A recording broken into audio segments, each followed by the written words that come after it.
আসসালামু আলাইকুম। প্রিয় দর্শক, বছরের সবচেয়ে বরকতময় ও মর্যাদাপূর্ণ দিন আমাদের খুব কাছে চলে এসেছে। রাসূলুল্লাহ সাল্লাল্লাহু আলাইহি ওয়াসাল্লাম বলেছেন, জিলহজ মাসের প্রথম 10 দিনের ইবাদত আল্লাহর কাছে বছরের অন্য যে কোনো দিনের সবচেয়ে বেশি প্রিয়। আপনি কি এই মুহূর্তে জীবনের কোনো কঠিন সমস্যায় ভুগছেন? কোনো বড় বিপদ, অভাব, অনটন বা মানসিক অশান্তি আপনাকে ঘিরে ধরেছে? তাহলে জিলহজ মাসের চাঁদ দেখার পর বড়ই, অর্থাৎ প্রথম রাতেই এই বিশেষ আমলটি করুন। আল্লাহর রহমতে মাত্র এক রাতেই আপনার জীবনের কঠিনতম সমস্যা দূর হয়ে যেতে পারে। আসুন জেনে নেই সেই আমলটি কি এবং কিভাবে করবেন। চাঁদ দেখার পর বা জিলহজ মাসের প্রথম রাতে আপনার সমস্যা দূর করার জন্য অত্যন্ত মনোযোগ ও ইখলাসের সাথে এই 3 ধাপ অনুসরণ করুন। ধাপ 1, এশার নামাজের পর বা গভীর রাতে ওযু করে জায়নামাজে বসুন। প্রথমে নিজের গুনাহের জন্য লজ্জিত হয়ে আল্লাহর কাছে ক্ষমা চান।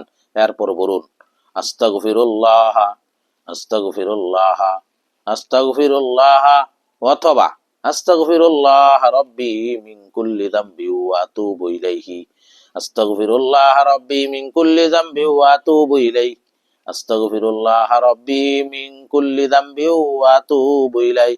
গুনাহ মাফ হলে দোয়ার বাধা দূর হয়ে যায়। ধাপ 2, যে কোনো দোয়া কবুলের চাবিকাঠি হলো দুরূদ শরীফ। আপনি সাধারণত সাল্লাল্লাহু আলাইহি ওয়াসাল্লাম বা নামাজের দুরূদ ইব্রাহিম 11 বার পাঠ করুন। ধাপ 3, হাদিসে এসেছে ইসমে আজম পড়ে দোয়া করলে আল্লাহ তাআলা কখনো ফিরিয়ে দেন না। জিলহজের এই পবিত্র রাতে এই দোয়াটি 100 বার পড়ুন। লা ইলাহা ইল্লা আনতা সুবহানাকা ইন্নী কুনতু মিনাজ জালিমিন, লা ইলাহা ইল্লা আনতা সুবহানাকা ইন্নী কুনতু মিনাজ জালিমিন, লা ইলাহা ইল্লা আনতা সুবহানাকা ইন্নী কুনতু মিনাজ জালিমিন। এটি হযরত ইউনূস আলাইহিস সালাতু ওয়াস সালাম এর সেই বিখ্যাত দোয়া, যা পড়লে আল্লাহ যে কোনো কঠিন বিপদ ও দুঃখ কষ্ট থেকে মুক্তি দেন। আমলটি শেষ করার পর আবার 11 বার দুরূদ শরীফ পড়ুন। এরপর 2 হাত তুলে আল্লাহর দরবারে আপনার কঠিন সমস্যাটির কথা মন থেকে খুলে বলুন। কান্না জড়িত কণ্ঠে আল্লাহর কাছে সাহায্য চান। মনে রাখবেন, পবিত্র রাতে এই আমল ও চোখের পানি আল্লাহর আরশকে কাঁপিয়ে দেয় ইনশাআল্লাহ। আপনার মনের নেক আশা পূরণ হবে এবং জীবন থেকে সব কঠিন সমস্যা দূর হয়ে যাবে।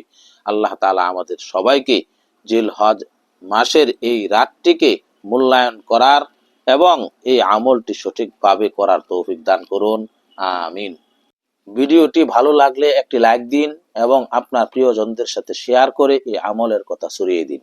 এই ধরনের আরো ইসলামিক ভিডিও পেতে আমাদের চ্যানেলটি সাবস্ক্রাইব করে পাশে থাকুন। আজ এই পর্যন্তই। জাযাকাল্লাহু খাইরান।